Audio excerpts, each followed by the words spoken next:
di ba, may problema tayo sa Venezuela. Yung gulo dyan, dadamay tayo kahit hindi naman tayo kasali, di ba? Totoo. Oo, dahil US ang nanguna, lahat ng gawin nila, halos damay ang Pilipinas dahil sa dolyar eh. Alam mo ba na ang dolyar ngayon, kung magkano na? Mukhang Naku po. all-time low daw. All-time low sa kasaysayan ho ng Pilipinas. Napakababa po ng dolyar ngayon. Ito po'y umaabot na ng halos 60 pesos per dollar. Nagsara ngayon sa 59.32. 59.32.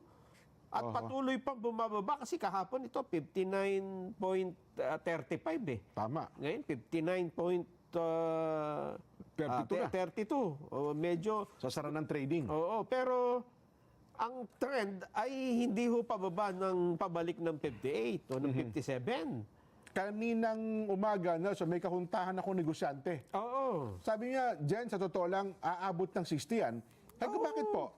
Kasi ngayon, yung padalang dolyar ng mga OFW, ramdam pa natin mga Pilipino. Pero pagka yan ay umabot ng Pebrero, Marso, Tapos na eh.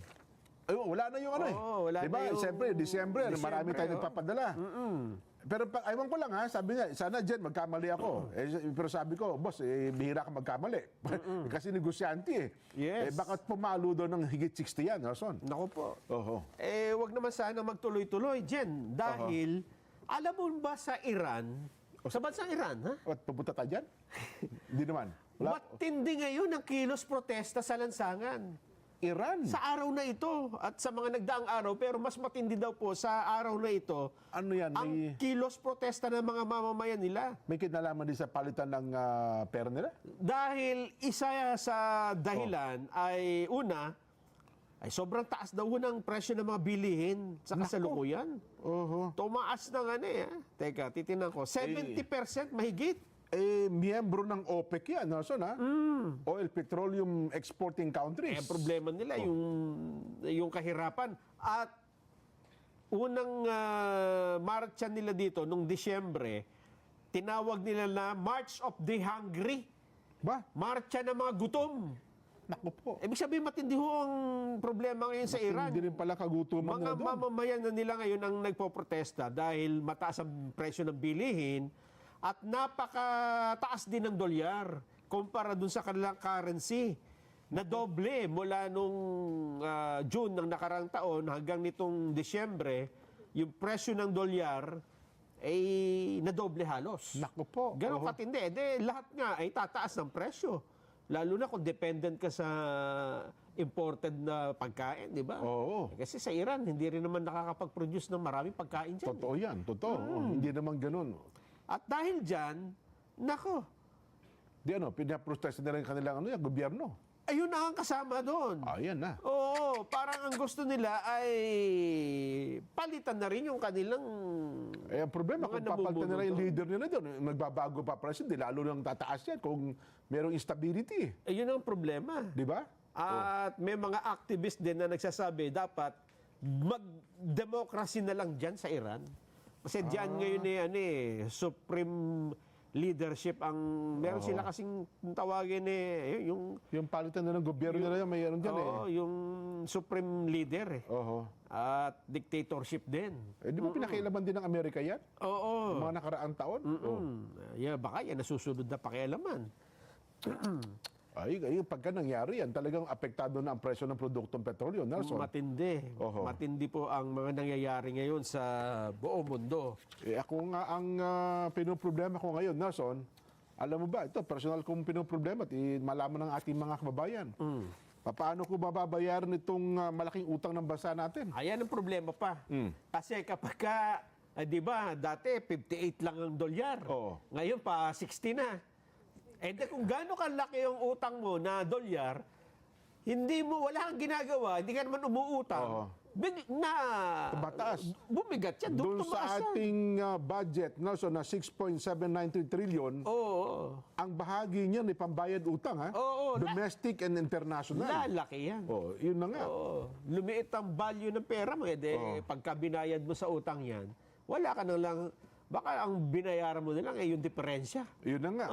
Yung tubo na lamang. Magkano na bang laki ng utang natin? Umaabot na rin po ang utang ng bansa ngayon 17.65 trillion pesos. Nito lamang pong November 2025, last year. November pa yan. Yes po. E de kung i-compute mo yung exchange ngayon, exchange rate, mahigit 18 trillion na yan. Well, tama ka. Oo. Di ba ang bungad pa naman ngayon sa atin ng mga leader ng bansa doon sa budget natin na 6.793 trillion, mahigit 1 trillion po dyan ay uutakin natin. Uutang naman. Domestic debt pala natin, 12.12 trillion pesos. At ang atin ho namang foreign debt, 5.5 trillion pesos. Yan ang problema. At pagpasok ng November 2025, 17.65 trillion. At October 2025, 17.56 trillion pesos. Tumaas no? Nagkaroon daw po ito ng increase ng 49% o katumbas po yan ng 85.84 billion pesos. Pagka kinumpute mo yung diferensya. Kasi nung November, iba pang exchange rate. Tama ka. Ay ngayon, halos 60 na. Lalo mataas yan kung ngayon mo i-compute. Di ba? Kung lalo pang bumagsak ang palitan ng piso kontra dolyar pagdating ng Pebrero, Marso, Abril, Mayo,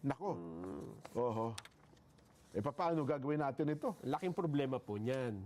Baka sabihin nila ng ating mga kabayan, Jen, Nelson, hindi naman kami may utang dyan, gobyerno, paano kami maapektuhan yan? Kaya lang, di ba? Dito ho tayo nakatira sa Pilipinas At ang gobyerno natin ay nabubuhay sa utang Ang ibig natin sabihin, nag-ooperate tayo dahil na lang sa utang di ba? Ang lagi nila sagot ng atin, hindi, may mga nagpapautang naman sa atin. Good, daw tayo good creditor. Creditor. Maganda ang ating credit standing. Pero hindi po pwedeng manatili tayo sa ganyan dahil pababa yan dyan. Yes. Hindi naman paakyat yan So, palubog yung utang, di ba?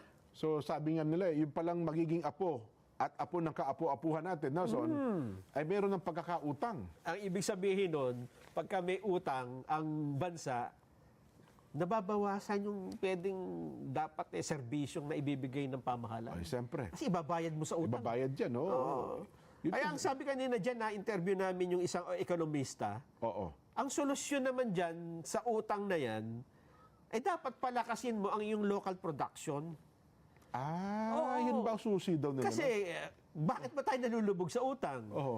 Kasi, wala tayong local production, mag-i-import tayo, di ba? Tama, Ang pabayad natin sa import, dollar. Dollar, Habang lumalaki ang ating pangailangan sa dollar, akyat ang presyo niyan. Di ba? Meron tinatawag na law of supply and demand. Tama. Pag malaki pangailangan mo, wala ka namang dollar, mapipilitan ka ngayong umutang ng umutang.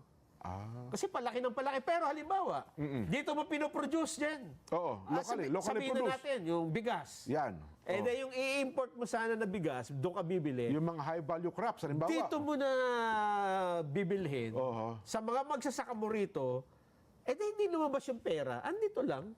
At kung meron pang bibili, galing sa bansa, halimbawa, mag-e-export pa tayo. Di mas malaki pa palakita natin. Papasok yung dollar sa atin. Ibig sabihin, mag-i-stable po yung exchange rate plus yung utang natin, bumababa din kasi bumaba yung halaga ng dollar.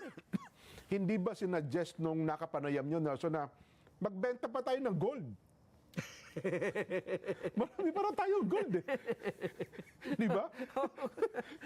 Ang problema dyan halimbawa, magbebenta tayo ng gold. Kunyari lang, sa'yo ko lang binenta sa'yo ko lang benta. Bayaran mo ko. Tapos hintayin. Alam mo, may kasabwat, di ba? Nga, no? Tapos alam mo ba nung nung nagbenta tayo, mga mid yata. Mid last year, yes. Pero nung December, nung October, sumirit po ang presyo ng ginto. Naging wrong timing nga rin Di ba yung benta natin. Sa Hong Kong nakapila yung mga tao dahil kahit yung mga alahas nila, bebenta nila. Tuwang-tuwa ngayon nakabili sa atin. Nelson, eh. Jackpot Sinasabi daw eh. Jackpot daw kami na nakabili. Maaring merong, ewan ko wala tayong ebidensya, pero po pwedeng laruin ng ganun eh. Na At saka- alam niya na tataas, kaya ngayon na kayo magbenta. Ngayon na natin ibenta. Oo nga. Hindi no? ba? At saka kung meron, kasi kung may forecast sila pero sabi lang kasi, di ba naging bahagi na, naalala ko, naging bahagi ng pagdinig sa Senado yan na itanong eh. Eh hindi naman ho namin alam na tataas eh. Naku po. Pero ibig sabihin, wala ka bang insider man lamang, ibig di ba? sabihin, napakahina nyo naman. O napakahina mo naman. Hindi ba alam na pataas ang trend ngayon? Oh, ng wala gold? namang gintong pababa eh. Wala.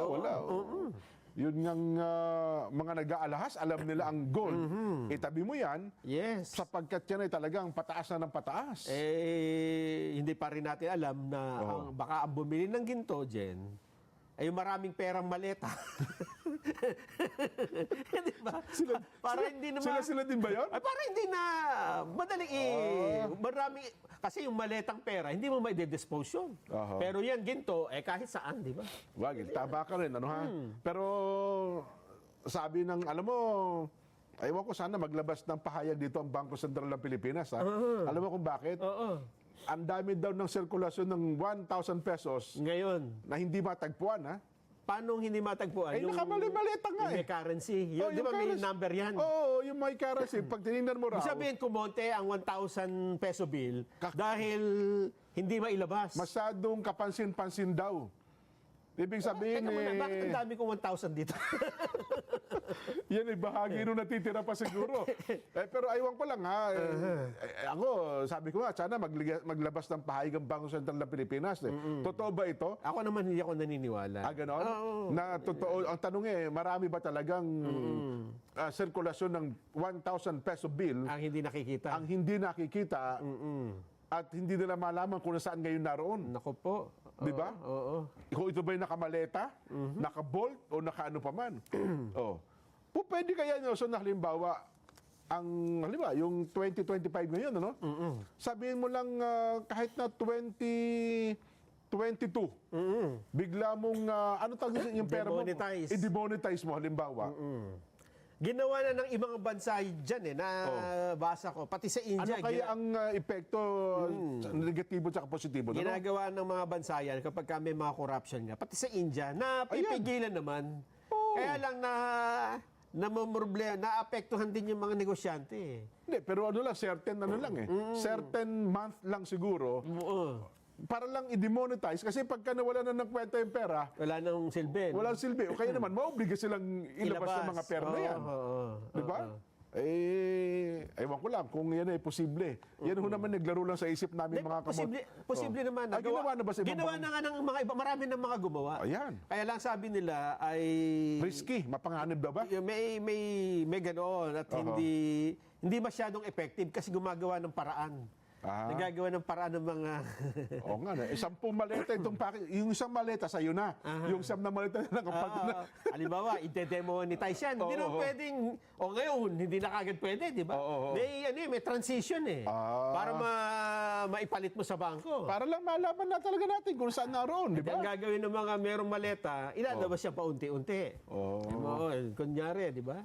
Kasi ngayon daw talaga, notice, may kapansin-pansin talaga daw, Nelson. Ganun ba? Anyway, sa tulong po ng zero balance billing ng DOH, libre po at wala nang kailangang bayaran ang mga kwalipikadong pasyente sa mga pampublikong ospital. Tinitiyak nito na ang serbisyong medikal ay abot kaya at hindi na po pasanin sa bulsa ng ating mga kababayan. Panoorin po natin ang kampanya ng DOH tungkol dito. Bayad sa check-up o bayad sa doktor, wala. Zero balance kami lahat. Abot sa langit, ako magpasalamat. Basta't kayo'y naka-admit sa basic accommodation ng DOH Hospital, wala na po kayong babayaran sa kwarto, professional fee ng doktor, gamot, laboratorio, at iba pang gastusin. Ang inyong paggaling ang kailangan nyo na lang isipin. Ang kaibahan ng no balance billing ay para sa pasyenteng indigent o mahihirap. Ang zero balance billing naman naman ay para sa lahat ng pasyente, mayaman man o mahirap. Kapag may admitting orders na, kukunin lang ang kanilang impormasyon sa admitting unit ng ospital at kailangang maitalaga sa basic accommodation. Isa po ang zero balance billing sa hakbang ni PBBM para maisakatuparan ang universal health care. Palalakasin pa po ng DOH ang zero balance billing dahil sa bagong Pilipinas, bawat buhay mahalaga. Salamat po, DOH. Magbabalik pa po ang Saganang Mamamayan